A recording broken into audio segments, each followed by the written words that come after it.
Hello, hello, this is Ben coming to you from New York City with a mini album share.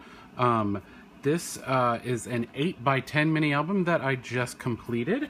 I don't know, when does it stop becoming mini, right? I mean, 8x10 is pretty big. So it's probably the biggest one I've ever made. I made it using the Company paper. Let's get that in the frame. And it is called, I always forget, but I know it's on the back here, Engraved Garden. And actually, this is like all I have left, is some of these bigger strips and then a bunch of smaller scraps. So I pretty much tore through this, all 36 sheets. You know, I try to find one big paper pack and use that. You know, I try not to spend too much money. That paper pad, I believe I got on Amazon for like $14. So that's all I used, that plus the chipboard and the cardstock, and then adhesives and then some embellishments. So this is the cover. I basically did the same method I did as last time that I learned from Terry's Scrapbooks. I wrapped the cover with pattern paper from the collection. And so that's what's on the cover for the most part. I did a few fussy cutting things, like this little bird cage here is fussy cut. This bird right here sitting on this flower is fussy cut, and this butterfly I fussy cut and then only glued down in the middle to give a little bit of dimension there. This is a clock. Let's see, I got this from the like $1 or $2 bin at Michael's, from this pad right here. And then these down here are some paper flowers. They might still actually be a little wet, that I layered. I used these right here, these Prima flowers from the Bella Rouge collection. A few of those were the smaller ones. And these bigger layered ones are just a Recollections Floral Embellishments pack that I got. So that's those. You know, I went pretty light on the paper flowers because I just wanted to jazz up the cover a little bit, but they're not really anywhere else. I feel like the paper itself is so floral that I didn't really need to stick flowers everywhere because they're just on the paper. Although I did just want to give some sort of dimension to the cover. The spine is pretty plain, but there is this metal embellishment here.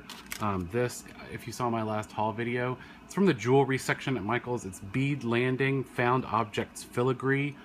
You know, it was 2 of them here, and I believe, I don't know, they were $3 or something, so that's nice. Glued it down with the, what's it called, E3000, and then the back is plain. So let's go ahead and get started flipping it open. I left the inside front cover very plain. Depending on who I give this to or where it goes, I might change it up and add something here, but I kind of left it open for now. So let's go into it. This most of the front pages are based on Kathy Orta's All Occasions album. So you can see here I've got this side pocket here. We've got a belly band. I've got a tag in here. All of the tags in here I made using this Sizzix Alterations Tim Holtz Tag Collections die. So I've got, in this belly band, I've got a large, long photo mat and that, the tag. And then inside, oh, at the bottom of each one of these, I basically cut a piece of chipboard, put a piece of pattern paper over it, and just only glued it on the bottom. So it just, you know, provides this stopper so your tags don't fall out here. And then inside, I've got this little photo booklet. So what's funny here is when I was cutting my pages out, I accidentally cut the pattern paper too short for the mat. And I didn't want to throw it away or redo the mat, so I actually just added this little tag down here, and I actually think that worked out really cool, right? You can put pictures here and then caption them. So I think I might start doing that more often. And these little labels down here were also cut out with this Tim Holtz Alterations die. I just used that small one right there. And I thought that worked ended up being, you know, one of those fortunate mistakes. What's that? Was that a Sheryl Crow song called My Favorite Mistake? So makes me think of that. And then it just has a side pocket here with 2 photo mats. The photo mats are only single-sided with patterned paper because I did not have enough to double-side them. So that's the front of that page. Then on the back, I basically stuck with a similar pattern here. The front had a lot of stuff going on, where the backs I just made with simple pockets. So this is a simple pocket here, and for most of these I used, excuse my reach, this Martha Stewart punch. You've seen me use it before. I really like it. So that's all I did there, and then just 2 little photo mats in there. I've got this sort of like mini flip out page here with a large tag inside. My next page here, there's a little flap here with 2 photo mats in it, and when you open this up, you get another pocket on the back with 2 photo mats, and then a large side pocket with 2 photo mats. And now also, I forgot to mention, each page also has a large pull-out photo mat from the top. These are very large. They're pretty much 7 by 9, I believe. So 7 by 9.5 actually. So there we go. And on the back, again, same idea, just the simple pocket with 2 photo mats. And I believe these photo mats are 8 by 6 and 4 by 6. Maybe not. I can't remember. Going on to the next page. So it looks very similar to that first page, except it's actually a flip out. So instead of this actually being a pocket, this folds open. I still have my belly band here with a large tag and a large photo mat. I have the pull out here, but I didn't do the thing like I did on the first one, which I should have done on the other ones after I realized that mistake worked out really well. And then when I open that here, I have a pocket inside with 2 more photo mats. Again, another large photo mat pulling out from the top. And for the pull tabs, I just used a 1-inch circle punch. Punched out the 2 sides of a little tab, folded it in half, and it gave me this little tab right here. Maybe on one of my, if I start to, when I start doing tutorials, I'll show how I do those. It's very easy and they look classy.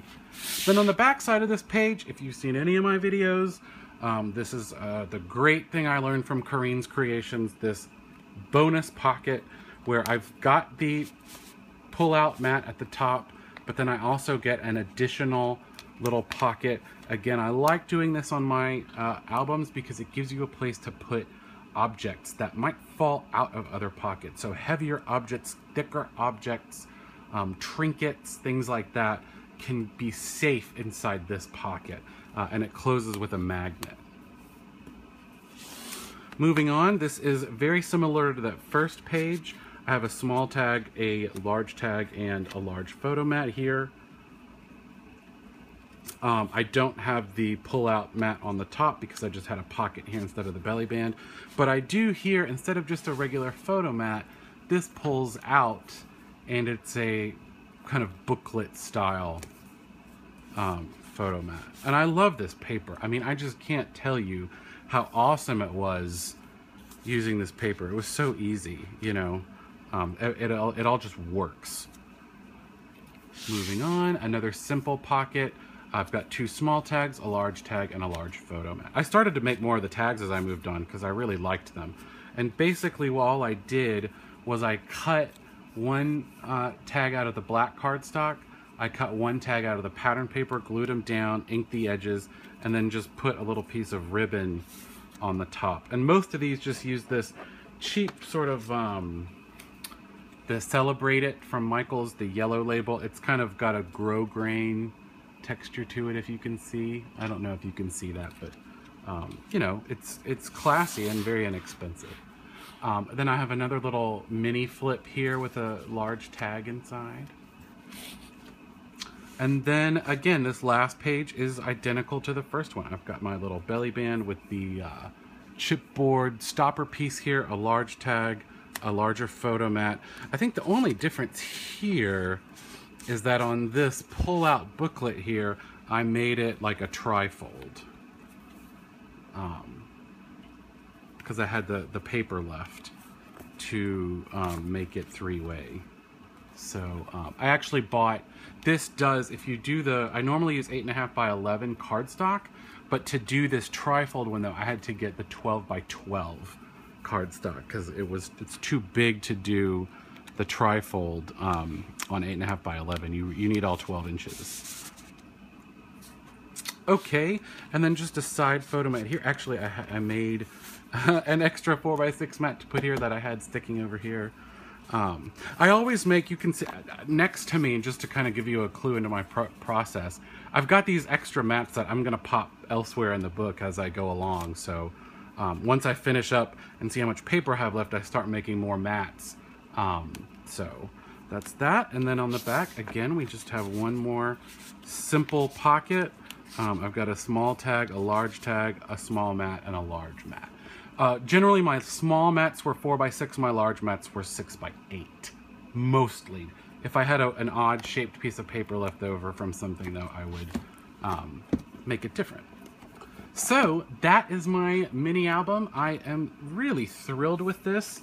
I started also doubling up my chipboard per Terry's scrapbooks, and it gotta tell you, I wish I'd been doing this the whole time. This is a 2 thickness deep of chipboard. It just feels so solid, like it's not gonna break. I've also started using wet glue for all my hinges instead of score tape. You know, and in the humidity that we get here in New York in the summer, the score tape was just falling apart. So this wet glue, again, everything feels solid, like nothing's gonna fall apart. I really like it. I hope this video finds everyone doing very well and having fun doing all the crafting that you want. If you have any questions, feel free to ask me. I'm gonna try and start doing tutorials soon. It's a little daunting because there's so many amazing ones there. And I don't exactly know what I'm gonna do a tutorial about, but I think I might try to focus on like the creative process. Like, how do I start an album? What do I pick? What are some ways that I use to spur my creativity? Almost all the techniques I use in here, you can find how-to videos elsewhere already, but I haven't seen one focusing on why I make certain decisions, like why I put this paper with this paper, and how I kind of use the different colors to make the layouts look better, and where I want things to pop and things like that. So I think I'm going to start with that. I don't know. I still have to decide that, but hopefully it'll be coming soon. Also, you know, I think I'm going to, because I do, most of the time when I make a page, I do something like this, right? I draw a little diagram. I write down what size pieces of cardstock I need, what size pieces of decorative paper I need, and then I cut everything out at once. I find that it makes things go a lot faster, so I might show kind of my process a little bit. So again, I'm rambling. I hope everybody's doing great. Have a great rest of your week, and I look forward to seeing you very soon. Bye.